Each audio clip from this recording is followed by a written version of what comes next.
Welcome, everybody. Wow, I see we have 289 folks signed in for this event, the first of our school year. And what a pleasure it is to start the semester together with our students, our faculty, and our broader community. I'm Ken Bamberger, the Rosalinde and Arthur Gilbert Foundation Professor of Law at UC Berkeley, and the co-faculty director of the Helen Diller Institute for Jewish Law and Israel Studies.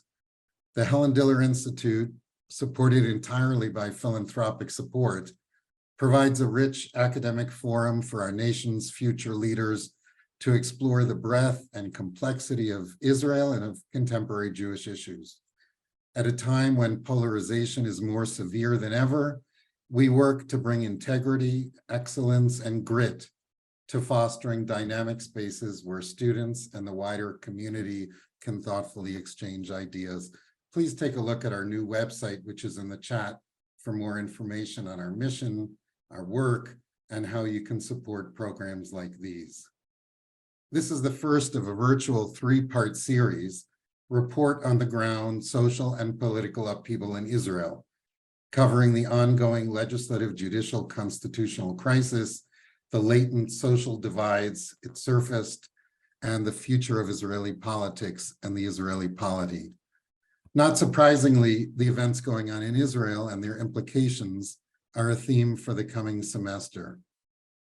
We have coming to campus New York Times Jerusalem correspondent Isabel Kirshner, who'll speak on her book, The Land of Hope and Fear, Israel's Battle for Its Inner Soul, as well as political scientist Amichai Magen, and we'll be having a virtual series with leading scholars offering different lenses on what's happening in Israeli society.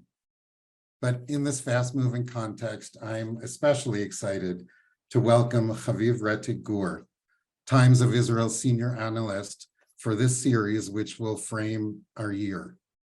Haviv is a veteran Israeli journalist who serves as a senior analyst for the Times of Israel. He's covered Israeli politics, foreign policy, education system, and relationship with the Jewish diaspora since 2005, reported from over 20 countries, and served as director of communications for Israel's largest NGO, the Jewish Agency. We're lucky that Haviv has agreed to serve as our source on the ground in Israel this year, because in my mind, he's provided the sharpest analysis, not only of what I recently heard called the X-axis of what's unfolding in Israel, the progressing events and the votes and the political machinations, but also the Y-axis, going deep into the Y, the WHYY, what's motivating those who are supporting the judicial overhaul, who opposes them, what's being revealed about splits and connections in Israeli society, and about Israeli democracy itself. These are things that are hard to see from the bird's eye view across the ocean, and I'm so glad he's here to share them with us. Before we begin, one note. I encourage you to put your own questions in the Q&A box. I'll try to integrate them into our discussion, and we'll turn to them explicitly towards the end of the talk. Haviv, it's been an amazing few months in Israel. Welcome. Let us know, what's your take on what's going on? Yeah, thank you for having me. It's a pleasure to be here. I have a friend who from high school who went to be a journalist in another part of the world. Almost any other part of the world would work. And they're jealous of me that I have so much fascinating subjects to cover at all times, because I'm in a place permanently in vast, massive, fascinating, deep crisis. And we are right now, I think you're right to point to the dramatic nature of this moment. We are right now in a pivot. The country that comes out of this event, it's an event that's about 8 months running now. We don't know when it's going to end. We don't know how it's going to end. We don't know if it's going to end. The issues that have been raised are fundamental to Israeli public life, Israeli culture, Israeli identity, the character of the country going forward. And so these could be the questions that accompany us full time on the table, right, on the agenda for a generation.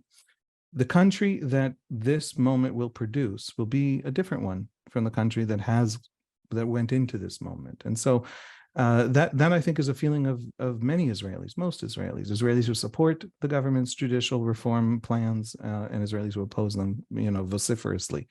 So this is exactly that dramatic. It feels that dramatic in Israel. We've seen unprecedented things happening in Israeli society. So January, Netanyahu gets elected with the most right-wing government in Israel's history. And immediately they move to pass this raft of judicial reforms.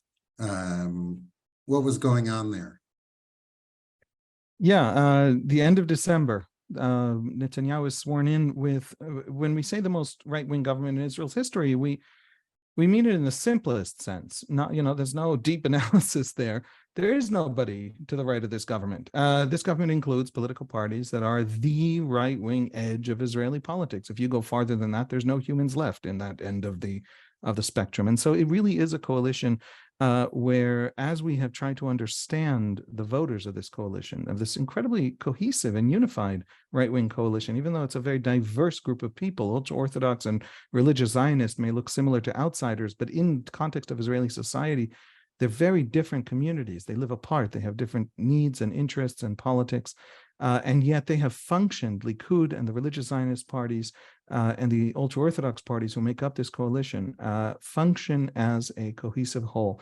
And it looks like the single most correlated characteristic of the voters of this coalition, the thing that most correlates to whether you voted for opposition parties, which are themselves immensely diverse. They include right-wing parties, left-wing parties, Jewish parties, Arab parties, but there is a very close correlation to religious observance. The more religious half of Israeli society, by a huge margin, elected this government, and the less religious half, secular, traditional, elected the parties in the opposition. And so we have had the most right-wing government in the history of Israel and the most religious government in the history of Israel, not just in terms of the agendas of the parties, but in terms of the voters themselves. That's who is now took power at the end of December. And then in early January, I believe January 4th, something like that, right at the beginning of the government's existence, in its second week of existence, Justice Minister Yariv Levin gets up on national television and makes an announcement. Yariv Levin is a Likud man. His godfather was Menachem Begin, the former prime minister from Likud. His family is an old Likud family. He is a secular Israeli from the Tel Aviv metropolitan area. And he has this ideological view about the Israeli Supreme Court that it is way too powerful. It's undemocratic. There are all kinds of limits to the possibility of, voters or politicians influencing appointments. And therefore, it's a court that has essentially a veto on appointments to itself. And he wants to weaken that court's power. Now, he is a lawyer. He has spent 20 years in the legal profession. He was once elected deputy president of the Israel Bar Association. He's a prominent lawyer with deep feelings and a commitment for many, many years. And so he gets up on national television on January 4th, and he announces a series of reforms, something like 12 different elements to these reforms, changes to Israel's pseudo-constitutional basic laws that in practice, at the end of the whole process of reading through all these laws, you understand that essentially they gut the Israeli Supreme Court completely. They leave it without any capacity to be independent of the coalition, of the majority that is also the government, right? We have a parliamentary system, so the parliamentary majority by definition is also the executive branch, elects the executive branch. He gave, I'll just give a couple of examples of what's in that massive package of reforms. There is what we call the 61 override. We have 120 members of Knesset. 61 is the lowest majority you can have in a 120-member Knesset. 61 members of Knesset, under the laws he proposed, would be able to override a Supreme Court decision that a government act or a legislation was unconstitutional. In other words, by definition, the government has that 61 majority in parliament, because in a parliamentary system, that you need that 61 to be the government, right? And that government would then be able to simply ignore, without saying majority, any decision of the Supreme Court. For example, we have a judicial appointments committee that selects the justices of the Supreme Court. In his plan, the coalition alone, just the government's own majority in parliament, would have a majority on that committee and could appoint at will. In his plan, basic laws would be immune to judicial review, but would not be rigid in any way. They wouldn't be difficult to change. The American Constitution is arguably immune to judicial review. Big questions about activism of judges, etc. But let's just pretend it's simple for a moment. But the American Constitution is incredibly difficult to change. The Israeli Knesset has changed our basic laws with simple majorities, something like 23 times in the last 5 years. And so to make to declare that basic laws are immune to judicial review without making them rigid essentially just means that anything the government slaps the word basic on top, at the top of, as it passes it through parliament, would be immune to judicial review. Anything would be immune to judicial. Anyway, it's a dozen things, requiring an absolute unanimity for strike on the court, 15 out of 15 justices to strike anything down. This was a package that was immense, and if you took it seriously, then it just simply erased the Israeli Supreme Court. And that announcement set Israel's streets on fire. It began 35 weeks consecutive, without a break, of street protests. It began it generated a genuine belief in the opposition that this government was out to demolish Israeli democracy. And it was accompanied throughout the next few months by some of those very illiberal elements of this coalition: the Otzma Yehudit party, the extreme right party, the ultra-Orthodox parties, Shas and United Torah Judaism, presenting bills, legislations, ideas, initiatives that were so deeply illiberal, almost comically illiberal. There is a proposal by the current police minister from Otzma Yehudit, from this extreme right party, to allow searches of homes without warrants as part of his effort to clamp down on organized crime. Unprecedented, insane, something nobody was willing to advance, something Likud was horrified and embarrassed by. But he keeps presenting this bill. This bill still is on the docket in the Knesset. It keeps coming up to the Ministerial Committee for Legislation and being pushed through and being delayed a week each time by the Likud. And so there was a proposal by the Shas party, one of the ultra-Orthodox parties, to make women wearing immodest clothing at the Western Wall, holy site, a felony, subject to 6 months prison term. They're not referring to nudity. It is already illegal to be publicly nude, not just at holy sites.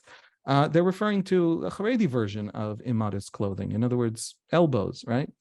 It was terribly embarrassing for Likud, and it was immediately canceled, but not before Shas was very hurt by Likud saying, "What are you doing? You're making us, you're making us look bad and illiberal just as we're trying to weaken the court." It was handled, a colleague of mine counted something like 140 proposals and initiatives and bills and decisions like this. And so this was a government that presented such a radical version of judicial reform and then proceeded to, with its own actions, its own decisions, its own proposals, frame it as such a deeply illiberal act and motive behind the whole thing, that it set the rest of the country on fire, and it created a new kind of opposition and a new militancy in the opposition. And that's what we've seen over the last 8 months, that new militancy and a government that has really kind of stumbled from one crisis to another without actually being able to advance the actual judicial reform, because it has convinced huge numbers of Israelis that it can't be trusted to actually reform the Israeli judiciary. I want to get to the opponents and the rise of the opposition in a minute, because it's something amazing. But it sounds like in your description, while there are elements of the reform packages that have been tacked on that are kind of really out of bounds, there is some traction in this notion of judicial reform, that serious people in Israel and significant portions of serious people in Israel take seriously.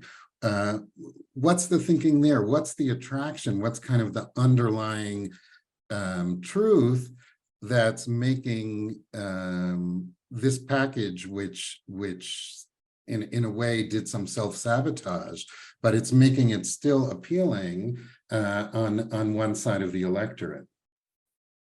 The Israeli Supreme Court, I am speaking to a law professor. I'm a journalist who specializes in politics. So, I'll try to get everything right. Please correct me immediately if I get something wrong. The Israeli Supreme Court, I'm also going to be very blunt, so it's going to be very important that you correct me. The Israeli Supreme Court is probably the most powerful court in the free world. It is two courts in one. It is a court of appeals, much like the American Supreme Court. It hears, I don't know the exact number, dozens of appeals cases from lower courts, criminal, etc. But it is also a court of equity, something the British have. My father-in-law works for the Attorney General of Maryland and says Maryland has courts of equity. A court of equity, in this case, it's not just a court of equity, it's a court of first appeal. We call it Bagatz, the High Court of Justice. The acronym in Hebrew is Bagatz. And it's the same justices, the same 15 justices sitting in the same building, but functioning as two different institutions. One is the High Court of Appeals, and one is this Court of Direct Appeal of Equity. And that court receives thousands of appeals every single year. Essentially, anybody affected by the Israeli state, right? What is a court of equity at its core? Anyone affected by state action who believes that state action is unreasonable, unethical, somehow violating law and rights, etc., can take this violation of their rights by the state, in their view, to a court of equity, and can do so quickly. And so, and by the way, cheaply. To appeal to the Israeli Supreme Court, to literally come before a justice of the Israeli Supreme Court with all the powers of the court to rule that any action by any part of the state is unreasonable, is a violation of some right or some standard, costs about 400 shekels. What is that, about $80, $90, something like that? And you will stand in front of, now the justices of the court hear thousands of these appeals every year. And one of the really fascinating aspects of that is that there's almost no limits to standing. Standing, as all the lawyers on the call will know, is the question of whether you have the right to appeal to the court, to come to the court, whether you are hurt by the thing you are suing over, you are coming to the court to seek redress for, right? So if the ACLU wants to go to the American Supreme Court over abortion, it can't just come as the ACLU. It needs a victim. It needs a woman from the state of, I'm throwing a random example, but Mississippi, right? And that woman is affected by Mississippi's abortion policies, and she is coming to the court, and the ACLU is the envelope of help around her appeal to the court. In Israel, the Bagatz doesn't require any limits to standing of any kind. And so there's literally an industry of NGOs in Israel. I'm making the right-wing case here that the Israeli Supreme Court really is something anomalous and strange and worth looking at and maybe even curtailing. There's an entire ecosystem of NGOs whose entire existence is filing High Court of Justice appeals for other people somewhere being affected in some way by any branch of the Israeli state in any way. American Jews have gone to the Israeli High Court of Justice over questions of immigration, of recognition, of the reform movement, for example. Palestinians routinely appeal to the Israeli High Court of Justice against the army or against some government policy that violates property rights in various places in the West Bank, for example. These appeals are constant. Now, and there's almost no limits to standing. There are almost no limits to, this is a little more delicate and complex, but justiciability. Justiciability is the idea that this issue being undertaken by the court, being examined and reviewed by the court, actually can be addressed by legal means, right? It's not a policy question, but in fact, a legal question. The Israeli Supreme Court, former Chief Justice Aharon Barak, the man who helped expand the court to the immensely powerful institution it has become, famously once said, "Hakol shafit." Everything is justiciable. It's even more punchy in Hebrew because it's just two words. And so we have a court that over the years, and I don't want to give, I don't want to sink too deep into the weeds here, but there have been cases that have come up that really have expanded the court's power immensely. Cases in which the court struck down single articles in a bill and let the rest of the bill stand, which is an immense expansion of the court's judicial review powers.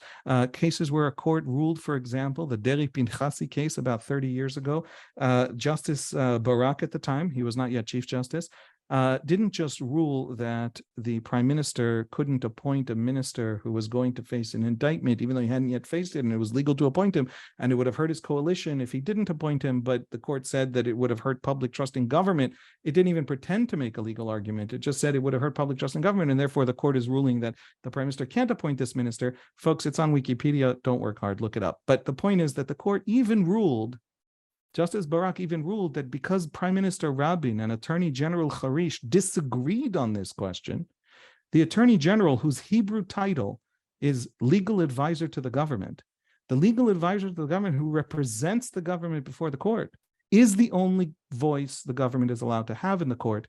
And if Prime Minister Yitzhak Rabin disagrees with his own legal advisor, Prime Minister Yitzhak Rabin does not get to represent his view in court. By law, his view is whatever the Attorney General says his view is. It's a kind of doctrine of infallibility of the Attorney General that when I tell people about it in English, they don't believe me. But in fact, for the last 30 years, Haviv, yeah. I just, you've done an amazing job of— Too much into the weeds, so we'll pull back. No, of bringing up these criticisms of the Supreme Court that have been kind of the fodder for the hallways of Tel Aviv Law School and Hebrew University Law School for decades. And I get why Yariv Levin, who has been thinking about this for 20 years, is committed to this as an ideological matter. How did we get to a place where these debates, which are very in the weeds, like how did the Supreme Court and the power of the Supreme Court end up being the flashpoint issue that this new government comes in, this government that contains groups that have so many different interests within them? How did they all end up with this being kind of the flashpoint? Why is this attractive to these different groups or to people on the streets? That's a very interesting question. That goes to the heart of what's going on. The very fact that 10 months ago, as you say, in the halls of the Tel Aviv University Law School, this was rich and actively debated and seriously talked about, and right-wing activists and left-wing activists were debating this in the halls of the Knesset as well. But it really was, the interested, engaged elites. 10 months ago, no ordinary Israeli heard or thought about this issue. And then 9 months ago, the whole country was on fire over this issue. And that tells us that this issue is a vocabulary for talking about something else. The Israeli Supreme, and all of this is before explaining, why the opposition is so scared, and also, yes, we're definitely going to get there.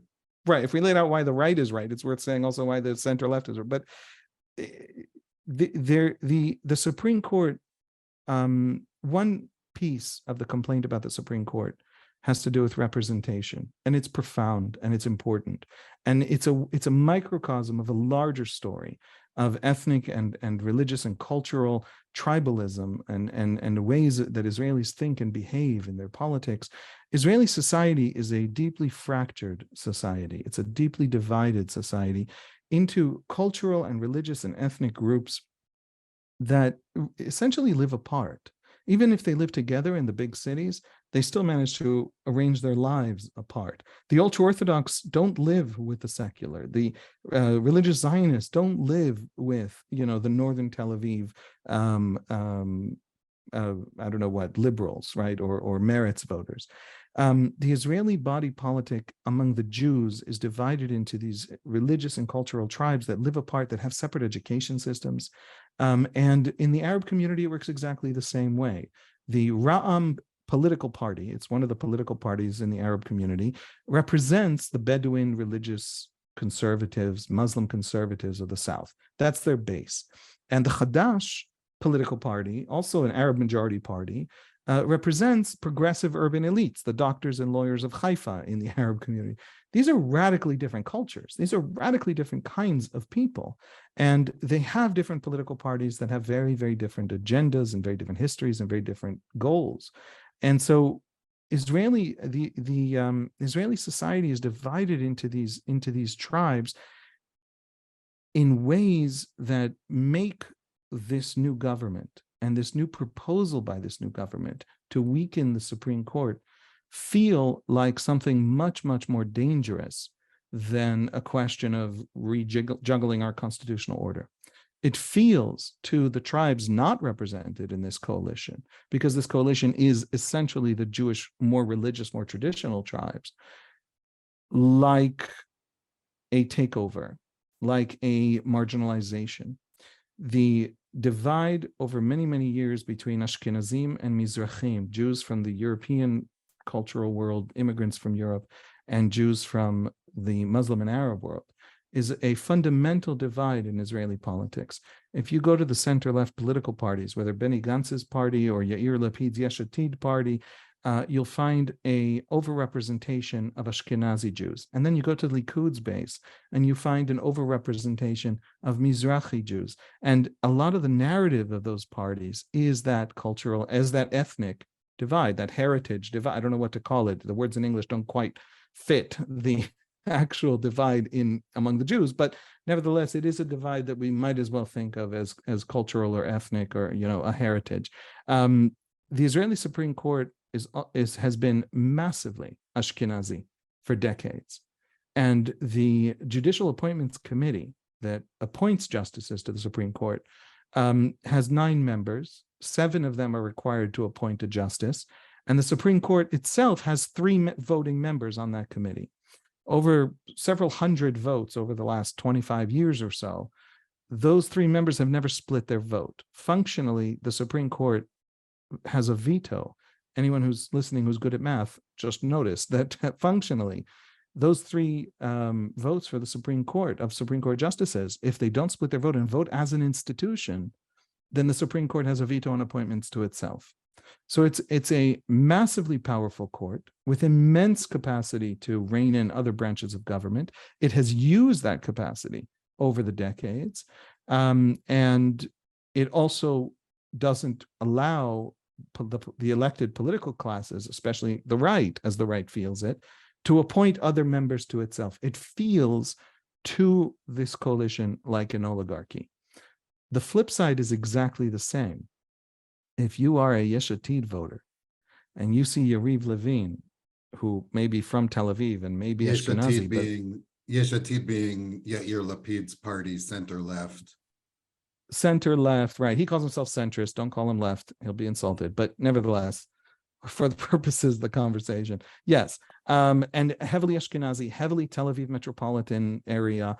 That party, that Israeli sort of high-tech secular Israel, that's the party that represents them. And that's heavily Ashkenazi. And they are watching this government essentially dismantle the last meaningful check on power of these other tribes. And they're saying to themselves, they're coming for us. In the Arab community, this is the same kind of discourse and even more viscerally. They're saying, the religious Jews, the right-wing Jews, are dismantling this institution that we can always go to demand our rights for a government that doesn't want to hear us, right? And so because Israeli society is divided in that way, we have an electoral system that magnifies that it's a response to that social reality, but it also magnifies that social reality. We don't have districts. We have a single constituency proportional representation electoral system. When an Israeli goes to vote, they don't directly elect their member of Knesset. They elect a political party, a national list. And so our parties they vote their tribes. Our parties are representatives of these religious and cultural, tribes of Israeli society. Sometimes we call them in Hebrew tribes. Sometimes we call them sectors, migzarim, shvatim for the Israelis on the call. But we have an electoral system that magnifies this tribalism, and this tribalism underpins a lot of the sense of urgency and the sense of fear in the possibility that the Supreme Court is going to be weakened by this government. So 100,000 people a week coming to the streets, new sectors, new forms of protest. It's coming from this notion of lost power. Again, this kind of culture battle, Supreme Court as culture battle. I think it has I several mean, I sources. have to say, as a law professor, last year I got to attend one of the protests, and there were tens of thousands of people in the streets chanting 3 branches and not one fewer. And I thought, as a professor of constitutional and administrative law, that's pretty cool, right? You know, how did this kind of super technical issue end up being a culture wars issue on the other side? I've been to many protests against the reform. I've been to 2 protests for the reform. I think there were only 2, so I might have been at all of them. And I've asked protesters, you know, tell me about the reform. Is the override clause the problem? Is the judicial nominations the heart of it? What do you feel? What do you actually think about the actual substance? And I have met very, very few who knew the actual substance and could tell me details about what it is they disagree with in Yariv Levin's actual proposal. Something larger is happening here. There's a bottom line. And the bottom line that Israelis do understand, the activists and the protesters often don't know how to debate. We just had in July a tiny little sliver of the major reform presented in January was actually passed, and that was the change to the reasonableness test, right? Very few Israelis can tell you what that actually means in practice. The change was limited. It's not for local government. It's not for legislation. It's complicated. It's basically it's saying the Supreme Court can't review administrative actions, ministerial actions, simply on whether they're reasonable or not. Right, or using the extreme reasonableness test as Bagatz, yes, and as that court of equity. And the point was to limit it to appointments, because Netanyahu can't appoint Aryeh Deri of the Shas party to his cabinet because the court ruled that's unreasonable a year ago, and so they managed to pass that, to squeeze that through. Very few Israelis understood the technicalities and the reason why that went forward while other things didn't go forward. But what I did encounter is a deep understanding of the bottom line. And the bottom line for the Israelis on the other side is the simple fact that we have almost nothing else in our system. Our Supreme Court really is, I believe, insanely powerful, unhealthily powerful. The trouble is, there's almost nothing else. There's almost no other institution. Those protesters shouting 3 branches, nothing less. We're talking about 2, preserving 2. We're not talking about preserving 3. The Israeli system is a parliamentary system, which automatically, like in Britain, like in Canada, means that the parliament elects the executive from within itself, right? But unlike other parliamentary systems, I think unlike any other parliamentary system, there is absolutely no direct election of any MK and of any member of parliament in any way. The Israeli votes for the party name, for the party list. The list of names is made by the party itself. And in most Israeli political parties, there's no primary process. In a few, there are primary processes, the big one being Likud, but in practice, Benjamin Netanyahu gets to set 80% of that list, even with that primary process. And so you have, in practice, a system in which Israelis don't actually elect the members of parliament.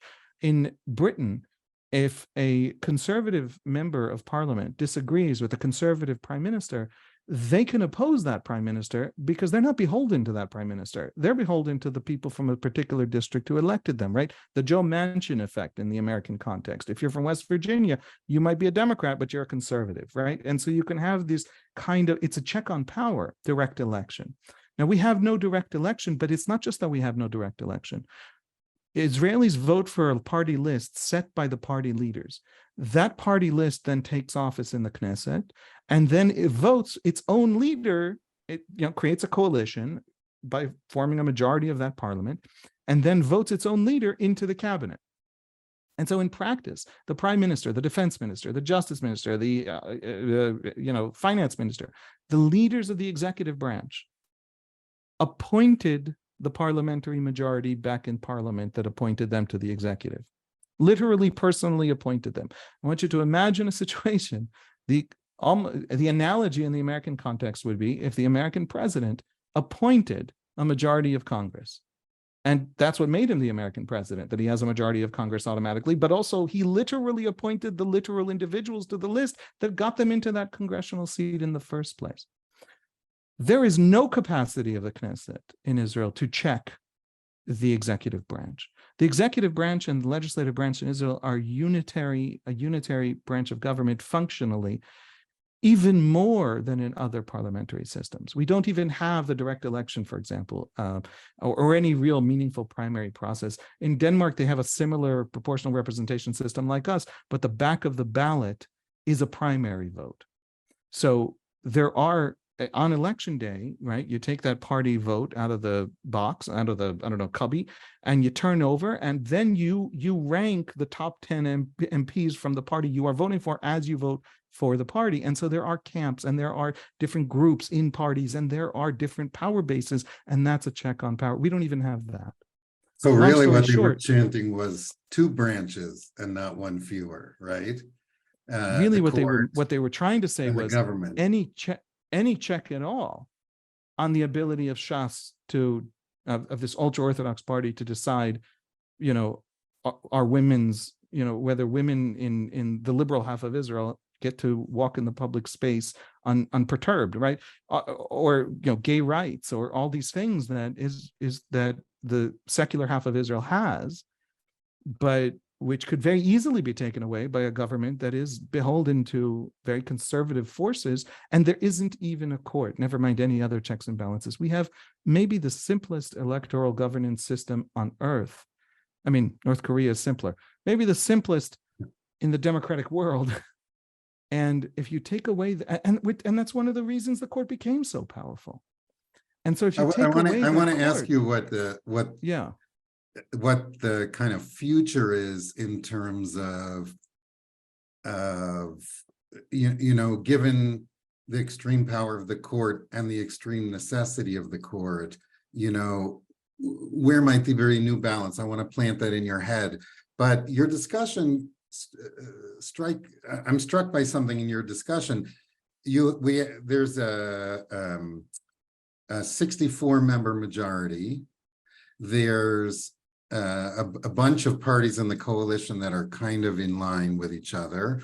Why hasn't this just passed in a world where there are no other checks and balances and there's little other political recourse? What is it that's caused at least this temporary stalemate, or maybe something more powerful than a stalemate? Yeah, that touches on the scale of the folly of this government. Even if you believe, as many people in my newspaper believe, that it wasn't stupidity, it was malice. This judicial reform is about dismantling democracy, removing liberal checks and balances. Even if you believe that, I don't believe that. I think they were trying to do something else and failed, and massively and disastrously failed. But even if you do believe that, the folly here is astonishing.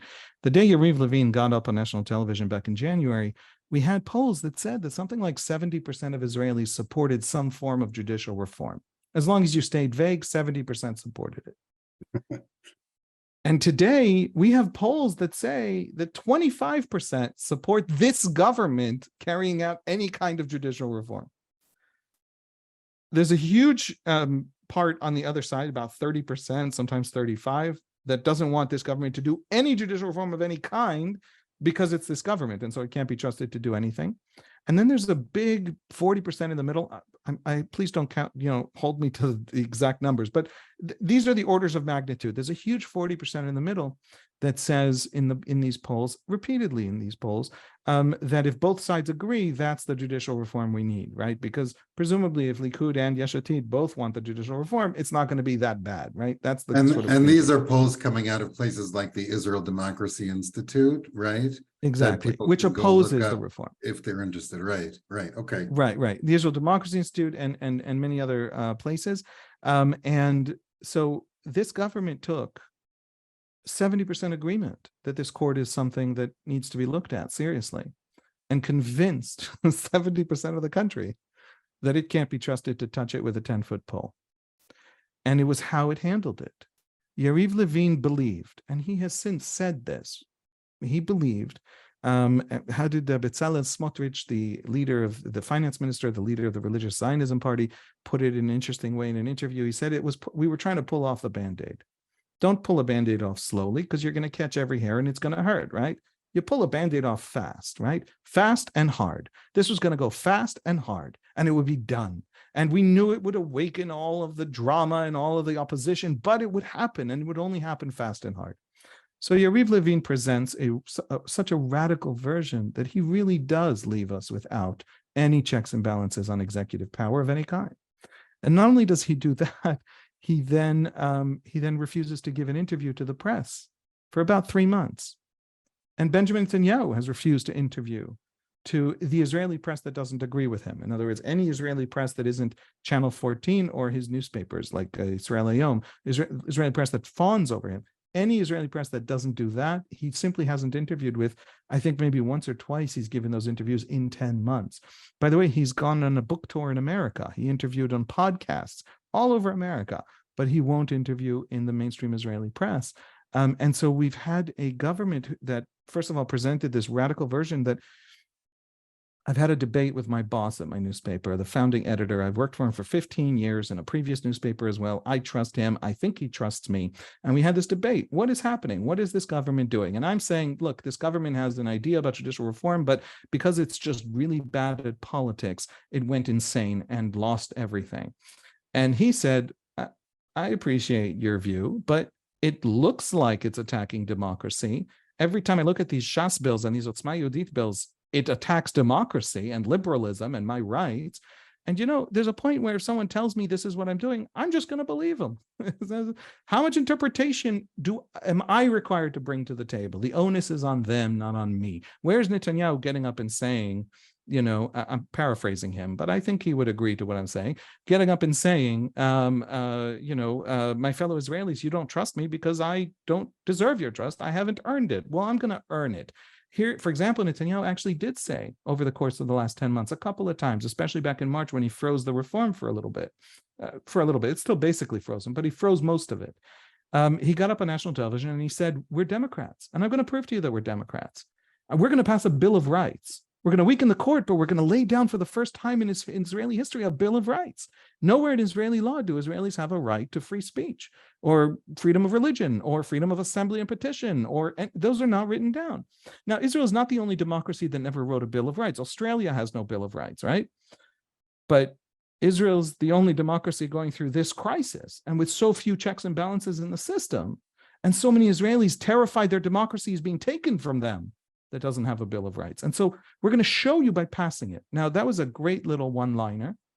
He said it, I think, 3 times on national television. It was an absolute solemn promise. And we haven't heard about it since. And nobody in Likud has gone to write a Bill of Rights. And so it's a government that has gone out of its way to lose the trust that you actually need to push through this kind of reform.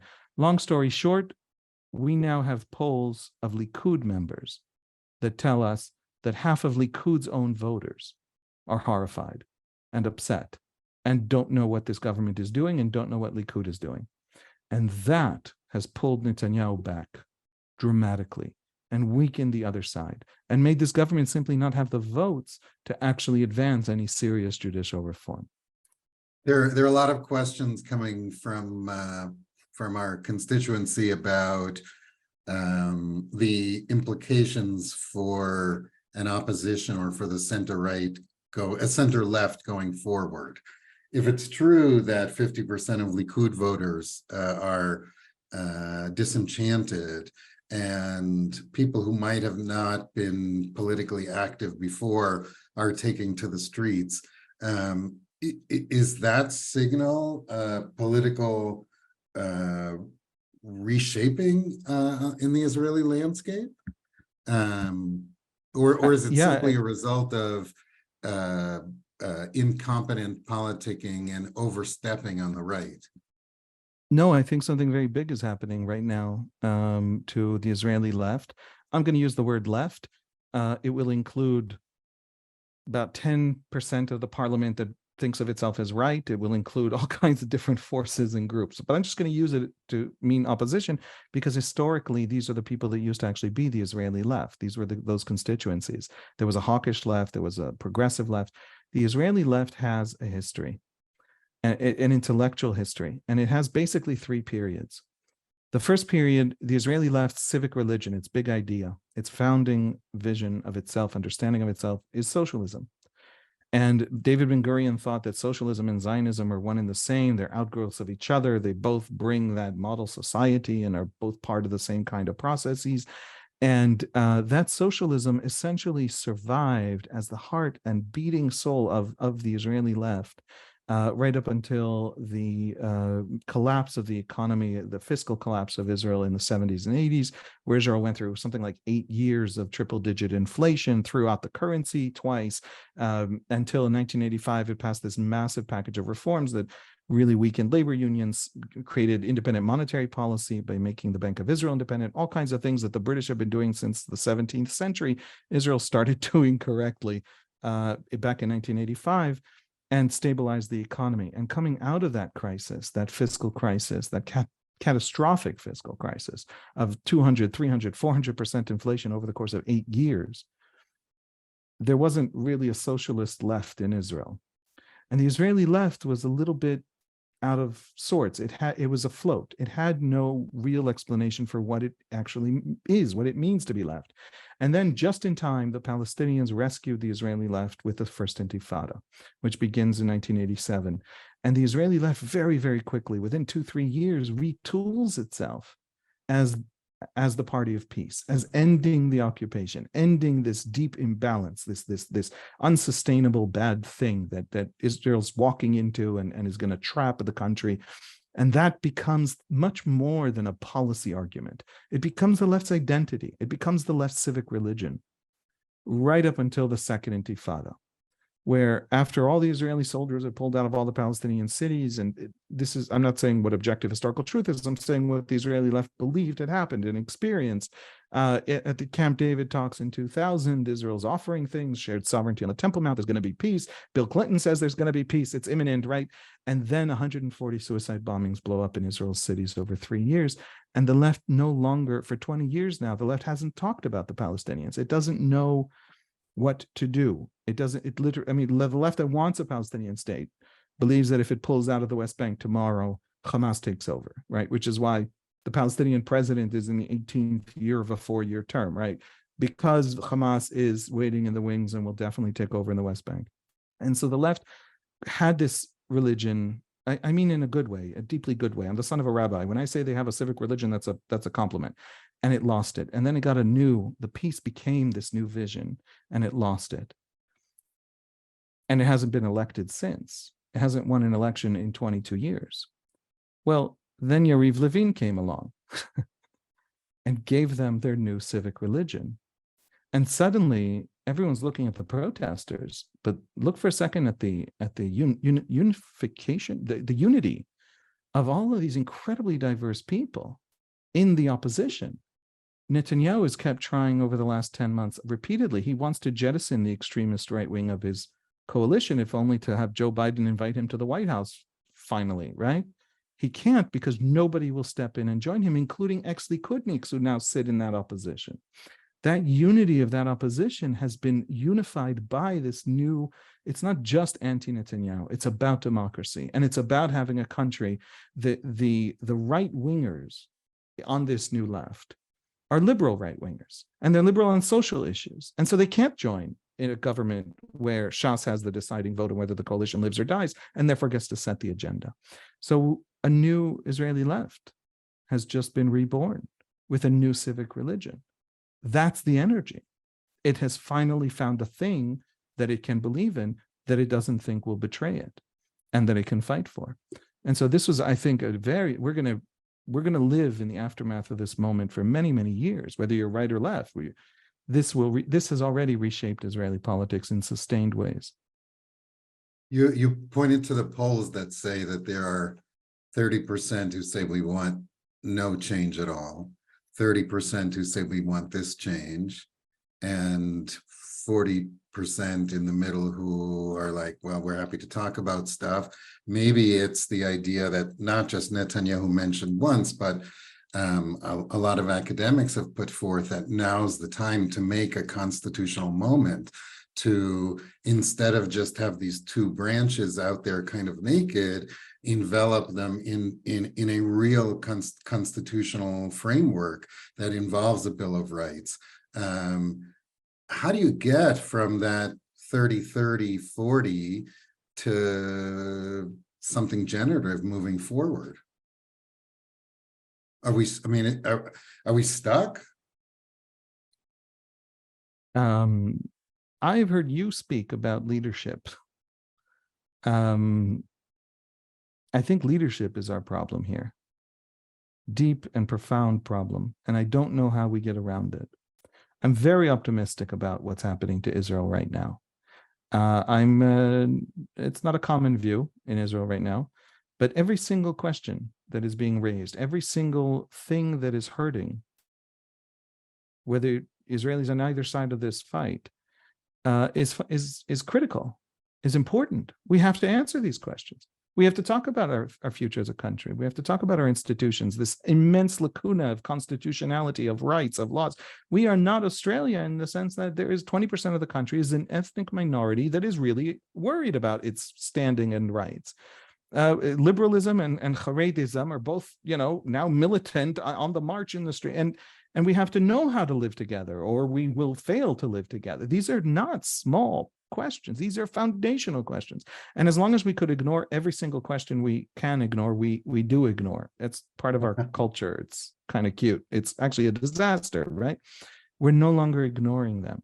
The folly, the real, just, Yariv Levin's a brilliant man, but the stupidity of how this was handled forced onto the agenda foundational questions and is forcing us to look at them again.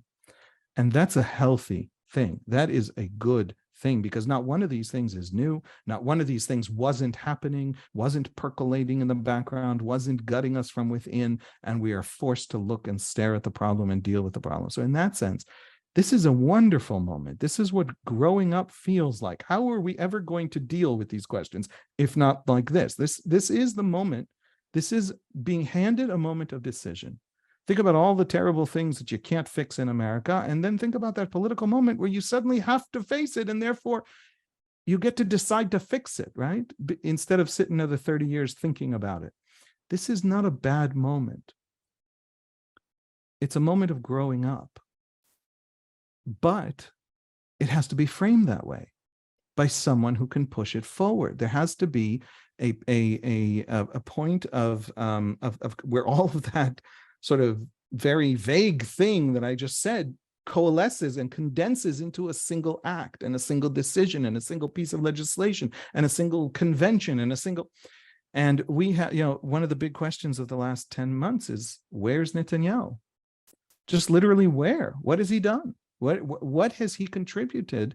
People on this call maybe aren't following, the close minute-to-minute, day-to-day of Israeli politics, but we who are paid to do so, Netanyahu has been sitting out this crisis, constantly taking the path of least resistance. When he thinks that his own right wing is going to abandon him if he abandons the reform, he's for the reform. When the opposition gets so powerful that his government can't function anymore and he's afraid it's going to topple, then he's against the reform, where he freezes the reform. He does whatever is easiest, and he's absolutely terrified and utterly reactive. The tragedy isn't that Netanyahu may be illiberal or maybe this or maybe that. You can agree with him, you can disagree. The tragedy is that he's simply not present. And we don't really have on the other side. I have been a critic also of the court.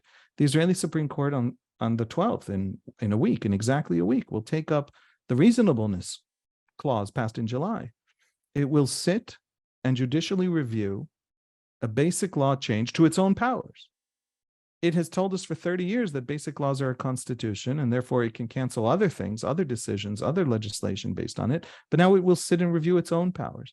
The Supreme Court also hasn't told us, do we have a constitution? Do we not? How much when do we, what? We have a leadership that is so engaged. Most of the blame, just to clarify, lies with the politicians, in my view. They did this. They broke this. The Supreme Court, however, hasn't been wise and hasn't been useful to ordinary Israelis to even understand this moment. And so we have leadership that is engaged in the turf wars and not aware, not understanding, maybe not capable of really dealing with the scale of this moment. It is not hard to imagine a shared constitution, but it means Netanyahu and Yair Lapid and Benny Gantz and I don't know, 5 other people being willing to having enough trust, which they don't have and they won't have, to suspend the immediate politicking, the immediate maneuvering, and sit down and put that together. And we don't have that leadership. We don't have that political system. And so we are stumbling. We are in this moment of decision. I think we're going to come out of it a stronger country. I think we will come out of it with beginning to give answers. There'll be a couple election cycles in which this will be the topic, and therefore there'll be value and cachet politically, and therefore people will start to talk about it in the political echelons and political institutions. But right now we're with the old leadership that doesn't grasp the gravity of the moment, and so isn't giving us that constitutional moment that we need. And it sounds like that absent leadership requires, or real leadership would require responding to the pain that you've talked about, or the pain and emotions on both sides. The sense on one side of not being empowered historically, in some ways right, maybe in some ways overblown, and the pain on the other side of on the left of a feeling of losing the country, losing what they thought the country was. Does that make sense? You know, it's much bigger than. I mean, that's what people actually say. When I go to supporters of the reform, that's still 25% of the country. Supporters of this government passing this reform. They again don't get into the details, but they trust this government to pass this reform. And what they tell me is the Supreme Court is Ashkenazim, and the elites are all Ashkenazim, and the opposition is all Ashkenazim. And when am I represented? When do I get a voice? Now, the left has very easy and very good answers. Benjamin Netanyahu has never advanced Mizrahim to the court as candidates. The first Mizrahi woman candidate appointed to the court was in the last government, the Bennett-Lapid government, the centrist sort of national unity government from across various kinds of political aisles. But the fact that Netanyahu is not a good, champion of Mizrahim doesn't mean that he isn't in their view the rebel against these elites that they need, the man who will smash these elites for them. These are people who come from sort of dusty desert development towns to which they were thrown by Ashkenazi elites, in their grandparents' day, and it has shaped their society and has shaped their identity as Israelis for generations. And that is part of this story, absolutely. And when you go to the protesters, the opposition protesters, the left or the center left, my family lives in Kfar Saba. I have family members, and they're at every protest. And I say to them, "What are you actually worried about? I mean, what are you?" And they say they're coming for our rights. They're literally coming for our rights. There's a 64-seat majority, and 5 of those seats belong to Itamar Ben-Gvir. The most extremist part of this government, the most extremist part of our political system, could topple this coalition. And so Netanyahu has to constantly coddle him just to survive. And so this is a government where the extremists have immense power. And I don't trust them without a court. And they're going to weaken that court. And so, no, they're actually coming for my democracy, for my rights, for my, fact is, other than rhetorically, they can't pass anything liberal. They can't pass a right. So the feelings are, there is a sense of anger and emergency and unrepresentation, and all this stuff is swirling, and it's real and it's authentic, and it's not going away. And the leadership, that all it can do is ride the wave instead of actually frame the moment and lead. And turn to cynicism. A bunch of questions about translating on the opposition side protests in the streets to a political movement or a civil movement. Is that happening? Is it going to happen? How is that energy that you pointed to, that in a sense has generated this moment that you described in an extraordinary way, how does that play out politically or sustainably? First of all, it's already happened, and it's happening. There's a wonderful contest between Yair Lapid and Benny Gantz over who is the representative of the protests. Benny Gantz takes a much more middle of the road kind of approach. There are right wingers in his party, and he is soared. Probably 5 to 10, depending on the poll, seats worth of Likud voters have left Likud for him in every poll in 8 months. I don't know if that'll hold on election day, but that does show a tremendous anger and bitterness within Likud's ranks, and that is moving to the other side.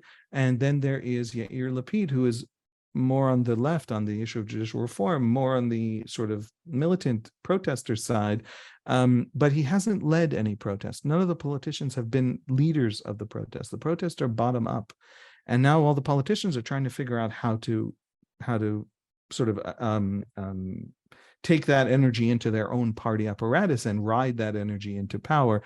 And that creates a little bit of an interesting dynamic of different interests. Benny Gantz's interest is to have a compromise, and he would be the great leader in the middle. All of his constituency in the polls want a compromise. Yair Lapid's great interest is constitutional crisis and massive collapse and terrible disaster. Not because he's not a patriot and doesn't want the best for Israel, but that's not a bad way for this government to end, in his view, in terms of Israel's long-term interests. But also, he's the man positioned as the much more aggressive and militant anti-government, anti-reform candidate to take that opposition, that protest energy, take that on and give it a political vehicle. Both men are trying to be that political vehicle. Netanyahu, a couple hours ago, as we talk now, a few hours ago came out and announced that he would like face-to-face talks, because there was apparently something that was agreed to at the president's table and then wasn't agreed to, and everybody denies it, nobody knows. Netanyahu offered face-to-face talks, and both Benny Gantz and Yair Lapid said no. And the reason Benny Gantz gave, the centrist candidate from the opposition gave, was there's no trust. I just don't believe anything you say, right? And so we can't have this conversation. Both of them are making sure to hold on to that protest energy and give them that vehicle. If they fail, that'll be a very silly failure.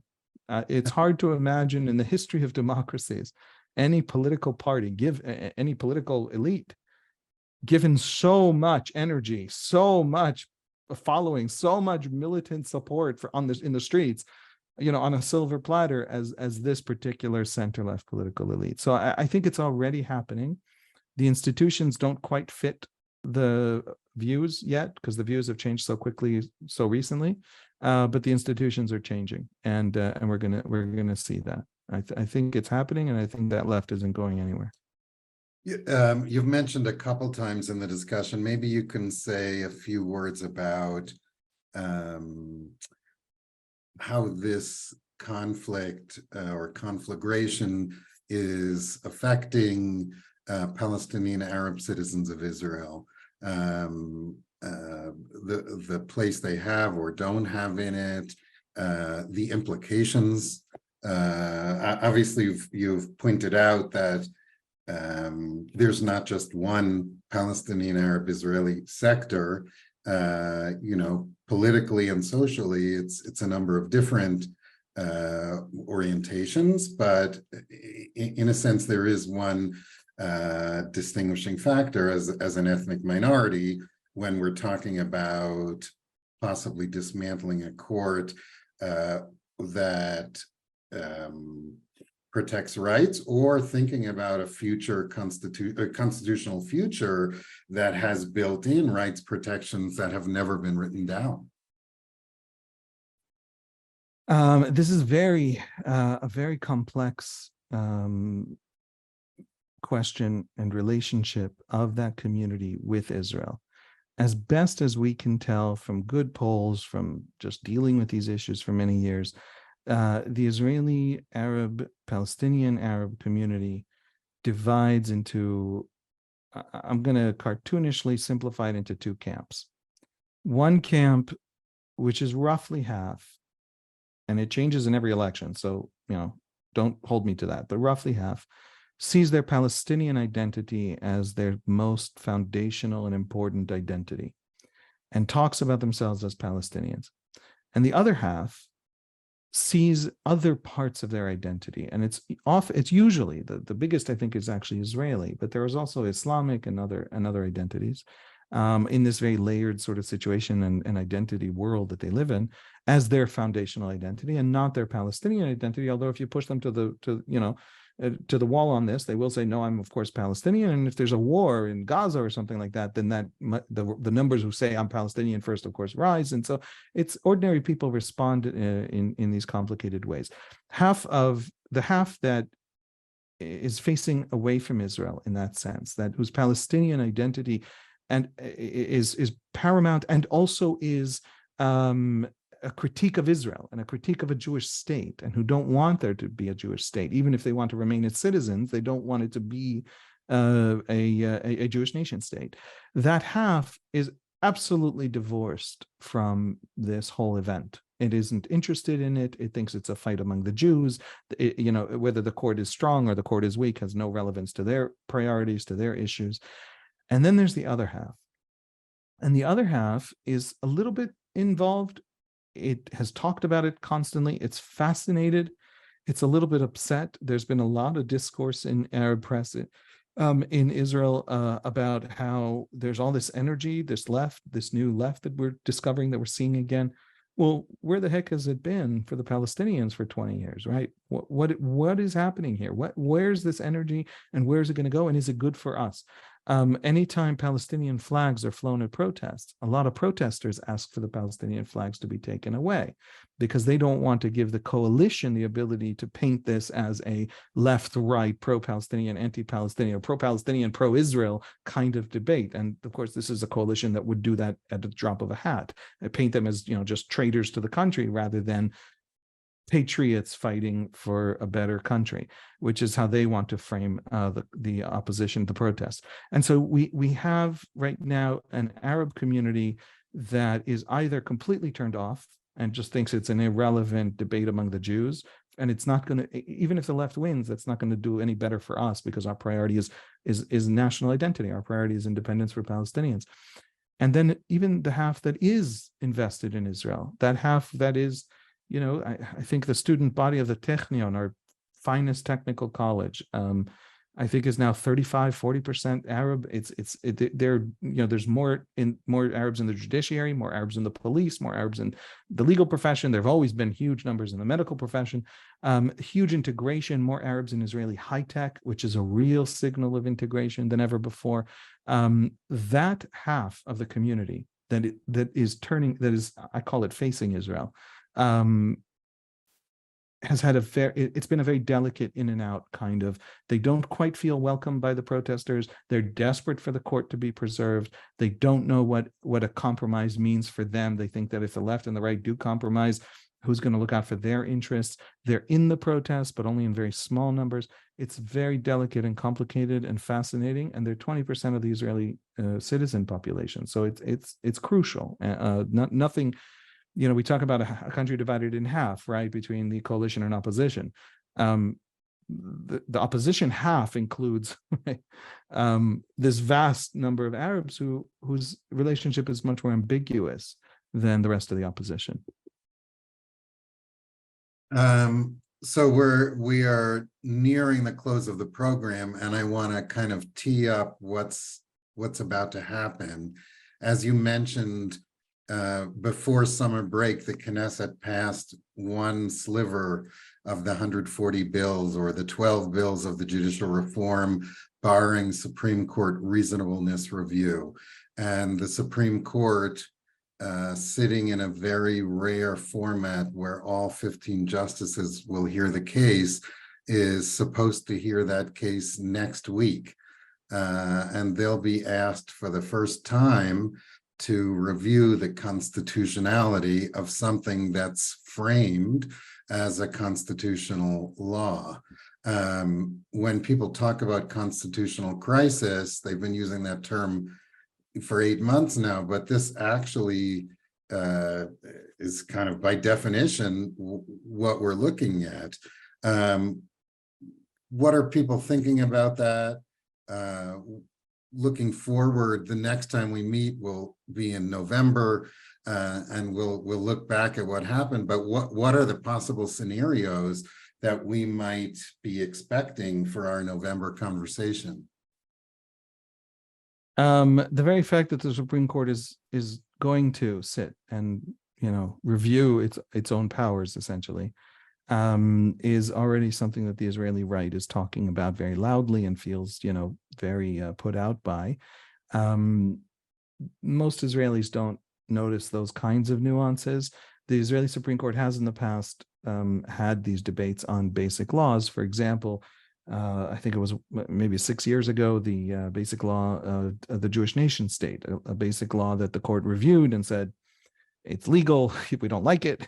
The justices did not like it. It's a right-wing law, but nevertheless, it can stand. The drama there was that they agreed to review a basic law for the very first time, not that they agreed or disagreed with it or threw it out or didn't throw it out. But now they're probably going to cancel it, and they're probably going to cancel it. The Attorney General, I think 2-3 days ago, issued an opinion that said the court should cancel the reasonableness change, that basic law amendment. And it's hard to believe she would come out openly and publicly against her own government, advising them to make a specific ruling that would be extraordinary. It's a very brave thing for her to do, unless she thinks the court is definitely going to throw it out, and she is flying the flag of what she, of the people who will, look out for her in the future, the Supreme Court, the judiciary, etc. And so there are all of these different signals that tell us, why would Chief Justice Chayut have made the unprecedented decision? 15 justices sitting on a single case has never happened in the history of the Israeli judiciary. It's a message. And the message is, whatever decision they make, it's the entire court.